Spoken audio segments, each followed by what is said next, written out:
শেষ হয়ে যাবো, তার আযাব এত কষ্ট কি একবারে শেষ? আল্লাহ কয় না, বিষয়টা এমন না, বিষয়টা এমন না। কুল্লামা নাদিজাত জুলুদুহুম বাদদালনাহুম জুলুদান গায়রাহা লিয়াযুকুল আযাব। আল্লাহ কয় চামড়া পুইরা শেষ, আমি নতুন চামড়া লাগাইয়া দিয়া আবার জ্বালাবো। ওই চামড়া চলে শেষ, আবার চামড়া লাগাই আবার জ্বালাবো। এইভাবে চলতে থাকবে। ভাইও, এই আযাব কখন আসবে? ওই মৃত্যুর সময় মালিকের রেজা সন্তুষ্টির হালতে যদি যাইতে না পারি, এইটা আসবেই, আসবেই। বাঁচার উপায় কি? গুনার প্যাকেট খালি করো, গুনার প্যাকেট খালি করো।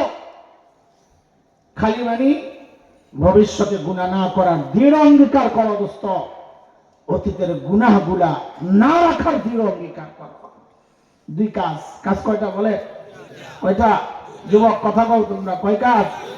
এক নম্বর, অতীতের গুনাহগুলা রাখবো না। বলে অতীতের গুনাহ, অতীতের গুনাহ। বলে এটা কিভাবে করবো হুজুর? গুনাহ তো অনেক হয়েছে। আরে ভাই ঘাবড়াইও না। কেন? আমাদের একজন মালিক আছেন, আমাদেরকে অনেক ভালোবাসেন।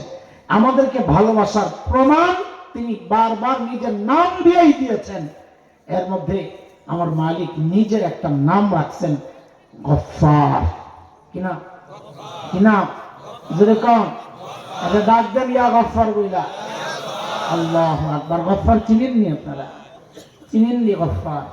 আল্লাহু আকবার বলেন, আল্লাহু আকবার। আরো জোরে বলেন, আল্লাহু আকবার। এরা দোস্ত গফফার কাকে বলে শুনেন?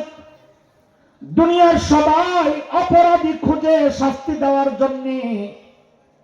পুলিশ অপরাধী কেন খোঁজে? কেন খোঁজে? শাস্তি দেওয়ার জন্য। এমনকি সন্তান অপরাধ করলেও মা বাবাও খোঁজেন শাস্তি দেওয়ার জন্য।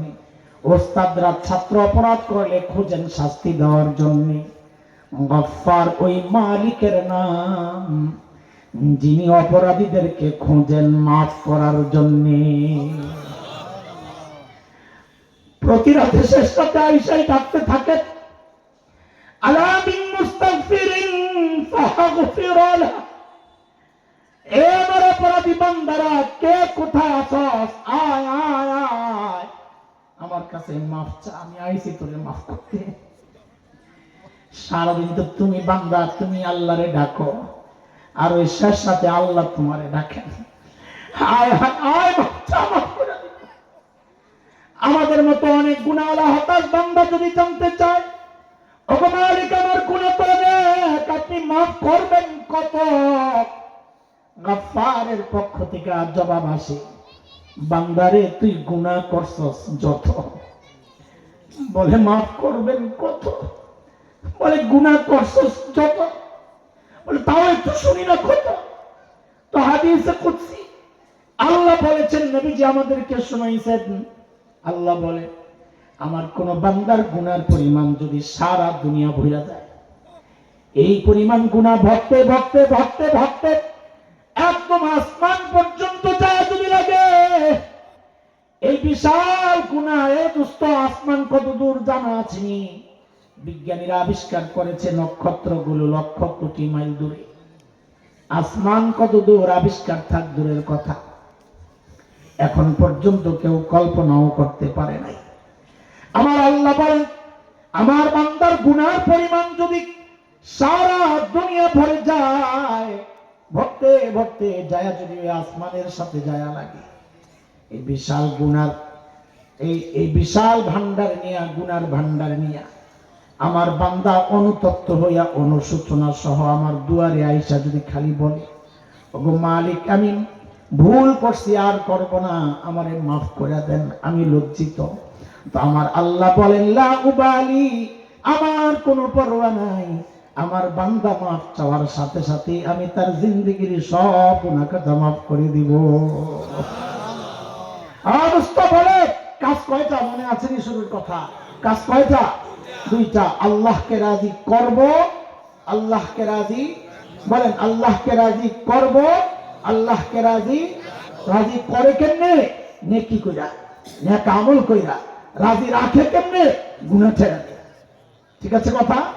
এই দুইটারে একসাথে করছেন। আমি তো এইভাবে বলছি আয়াত দিয়া বুঝাইয়া, দুইটারে একসাথে করছেন আমাদের হযরতুল আল্লামা শেখ আল্লামা আব্দুল গফফার হাফিজাহুল্লাহ, ঢালকানগর মাদ্রাসার শেখুল হাদিস, এবং আরো বিভিন্ন আমাদের শিক্ষকরাও আছেন এই জামিয়াতুস সুন্নাহ, আরো অনেক জায়গার শেখুল হাদিস, হযরত বুজুর্গ আলেম, অনেক বড় বুজুর্গ। হযরতের একটা সহজ সরল উক্তি আছে, আমি খালি চিন্তা করি আরে কোরআনের এই আয়াতগুলোর সাথে হযরতের এই কথাগুলো কি সুন্দর মিলে। বড়দের কথা, এগুলো সারা জিন্দেগির নির্যাস আমাদের। হযরত একটা কথা বলে, এটা আপনারাও চর্চা করবেন, ঘরের মধ্যে বড় করে লেখা রাখবেন। কি বলেন আমার সাথে? নেকি যতই ছোট হোক, বলে আবার আবার বলেন, আবার বলেন, ছাড়বো না।